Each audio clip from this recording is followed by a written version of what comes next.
Welcome to the channel. This is Go Gretty, and welcome to the 2023 Toyota Gazoo Racing Cup here on Gran Turismo 7. Tonight, it is either the Sprinter Trueno or the Corolla Levin. Those are your two choices. Those are your only two choices.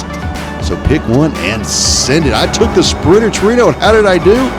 Well, it got a little nasty there near the end, so you're going to have to stick around. Check it out. All right, for this all-Toyota Gazoo Racing Championship Series here on GT7, lobby opens up. Looks like a strong second split lobby. What's the points table look like? Let's have a look. 323 for first.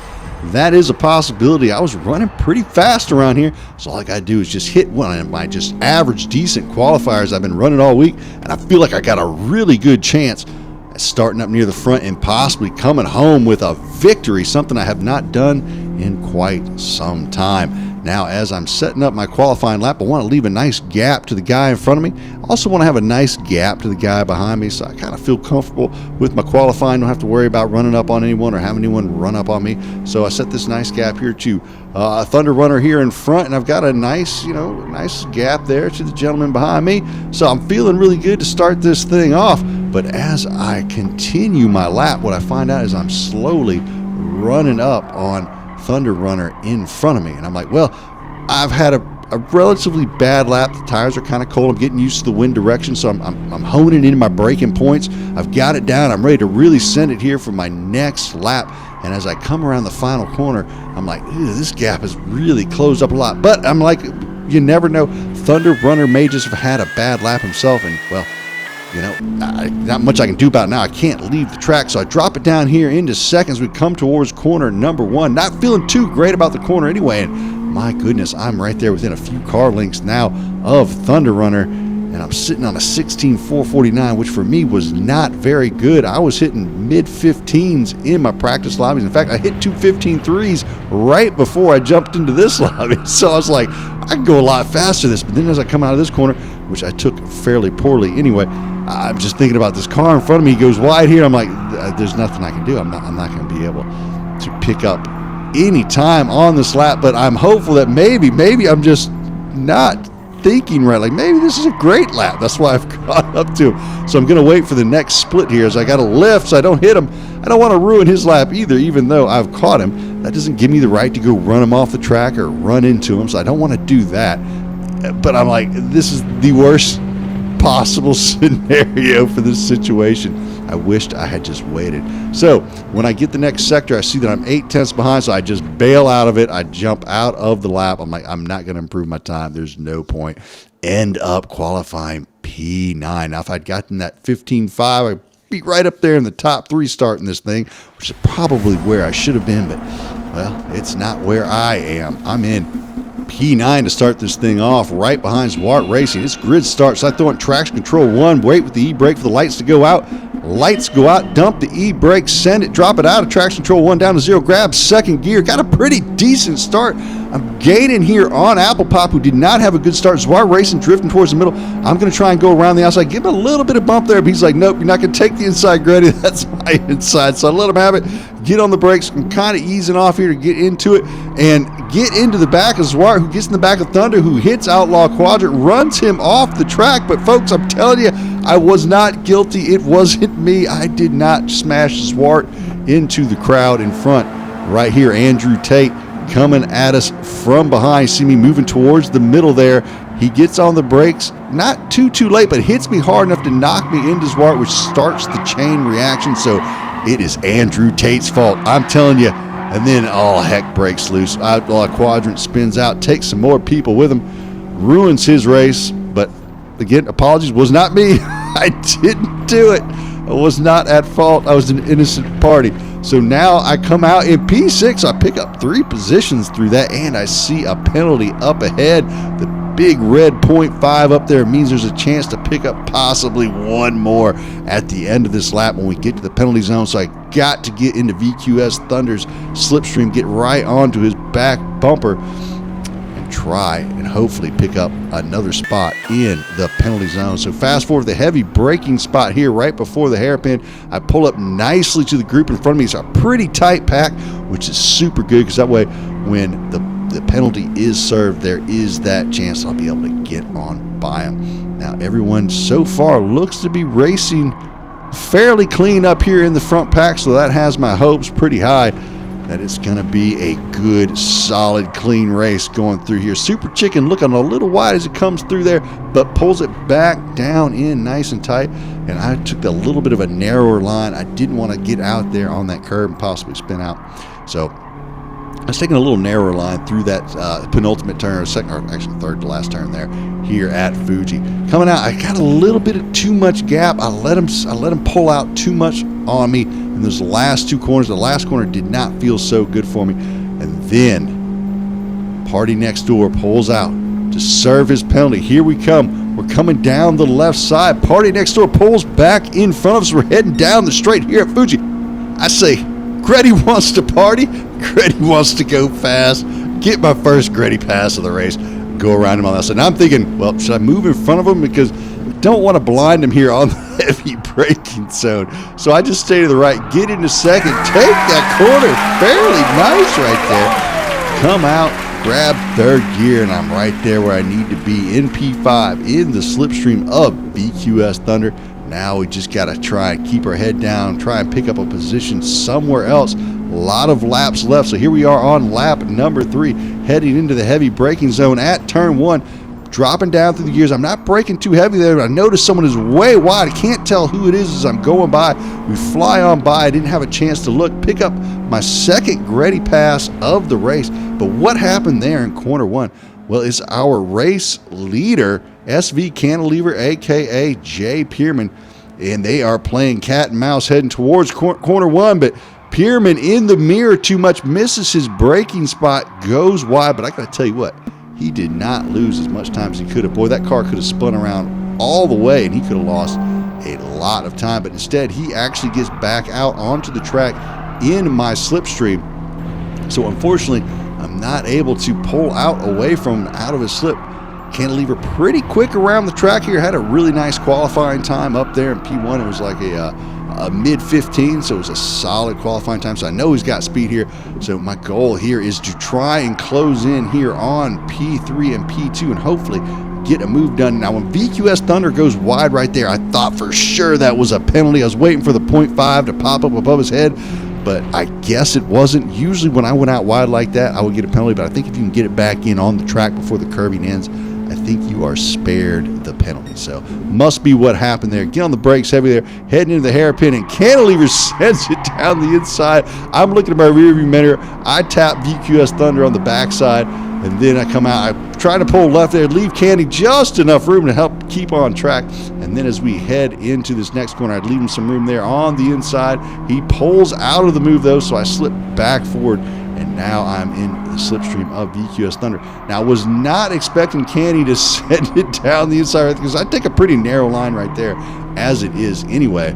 But then to have Cantilever on the inside of me right there, I had to go out wide to avoid contact and possibly spinning out. Then as we go through the last corner, Party Next Door decides he is going to send it on Candy, and he comes right back up behind me. So I've got the two of those battling side by side as I get into the slipstream here of BQS Thunder down the long back straight here at Fuji. And it is very long in these cars. Seems like it took forever to get to the end of this strip. So then I make a mistake. I brake a little too late. I was carrying too much speed in the slipstream, grab the wrong gear coming out of the corner, and instantly lose those two positions that I gained earlier from the Gretty passes. So both Gretty passes have been revoked, and we're back to racing as it was, except that I am in P6. Now they are side by side here as we're coming through here, so I'm expecting something to happen. I'm going to try and take advantage of whatever that may be.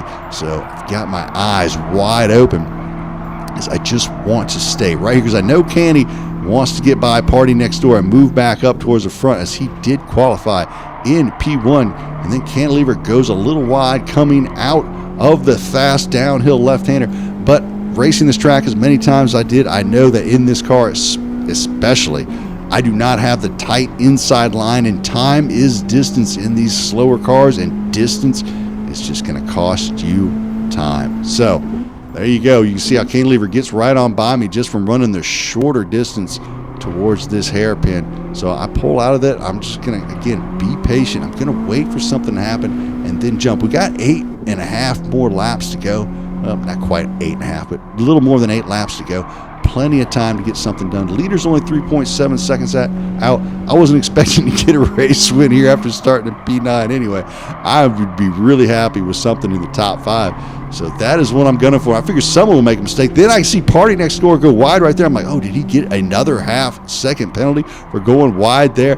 But again, he probably got back on the track before the curbing in and avoided that penalty as we come out the corner. No 0.5 above Party Next Door's car, so I know he does not have the penalty there. We're going to have to do it the old-fashioned way. We're going to have to slipstream and try maybe possibly send it down the inside into corner number 1. Maybe be a little bit naughty and send it for the old lunge. We'll have to see how it looks as we pull up down this long straight. Then I see Canny slip to the outside. I'm like, okay, I'm a few tenths back, but with the, the run in the slipstream, I'm going to see if I can follow Cantilever through his move into turn 1. Into the braking zone. Cantilever and Party Next Door side by side. I slot in right behind Cantilever, come out the other side, right on the back bumper. Party Next Door out wide and finish the move off.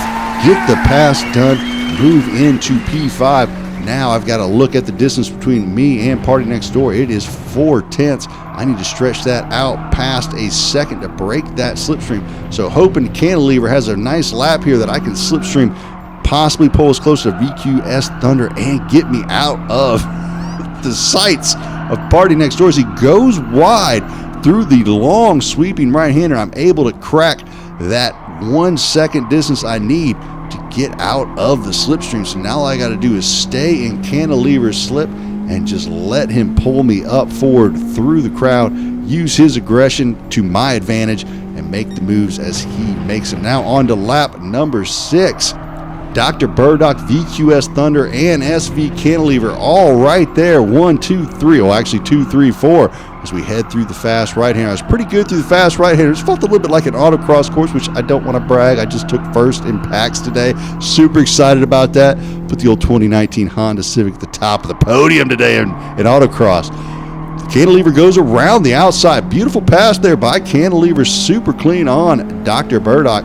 Heading down towards the hairpin. He's got a nice gap on P4. Now I'm like, I wish he'd have put it across him somewhere else so I could have followed him through, but nothing I can do about it. It looks like Dr. Buck is trying to protect the inside line from me, but instead decides to set it on. Cantilever pushes him out wide. Cantilever has the inside line, though. He returns the favor. I take advantage of it. I go down the inside, jump in behind Cantilever. I see he's still to the inside, so I'm going to cut him off here, move down to the inside. I've got the corner made, got the move done, but he just rams into my quarter panel, then pushes me out wide. I say, oh, hell no, that's not going to happen. So I return the favor, except I finished the move on him. Then I hit the curbing here, get a little loose, almost lose the car myself. But I am not going to be shoved off the track by someone because they're mad that someone else made a move on him. No sirree, Bob. Let's have a look at that again. Here comes the send from Dr. Burdock on Cantilever. Hits him in the side door, pushes him wide. Cantilever has the inside, so he gives him a little return. Now, I take advantage of the two. I've got nothing to do with this tussle. I touched no one there. Now, I've got the move done. I'm clearly out in front. I'm moving in on the apex, and he just drives into my quarter panel and just stays in the throttle, pushes me off. He knows exactly what he's doing there, so return the favor. Yes, sir. Vengeance served. Now, I nearly turned the favor to myself and wrecked myself. Now, I know what you're thinking, Grady. That's not very nice. I agree. It's not very nice, but simply put, well, I'm just not going to put up with that. So, arrow was pointing to the times here as we come out of that corner and out of that tussle. I am about 2 3/4 seconds behind Canny and 7 seconds behind the leader. So I have got to put my head down on to lap number 9. I haven't really caught up to much of anybody but P3, but as we come around the hairpin, I do notice that VQS Thunder has a big 1 seconder hanging above his head. And oh boy, old Gretty's like, now I might actually make up a spot here. Might get into P3 if I can pull myself in a little bit tighter to the back end of that beautiful red Sprinter Trueno. Now he goes wide, takes the wide line heading in to the second to last corner. I take a little bit of a narrower line, close a good bit of the gap, but he's got a little more of a run coming out of there, so he pulls it back on me. Now I need to be within about 1.3 7 seconds, I would guess, to make the overtake before the heavy braking zone. Not really sure. It's just different depending on the cars and the tracks and the penalties. 1 second isn't a second. Who knows what it actually is? But it's a penalty, and I've got a chance to make up a spot. And there it goes. He serves it. He moves over to the right, and I've got a heck of a run. I'm going to go right by him. Now, I was about to turn left to go around the left when he swerved to the left. Glad I didn't hit him. So pick up another Gretty pass on lap number 9 on to lap number 10. And I have got a healthy gap to P2 and P1 that I've got to make up in 3 laps if I want to get this done. Look at that. 4.29 seconds to Canny, 7.9 seconds to Super Chicken. And, well, I'm not going to be able to make that up. So cross the line there in P3, land on the podium. Look at that, P9 to P3. I was pretty happy with that. Wish I could have qualified better, but you know what? There's nothing I can do about it now. I take it, and I'm going to run with it. 296 points. Absolutely putting that in the bank. But there it is. Why all the contact? What the hell? Why don't you look in the mirror?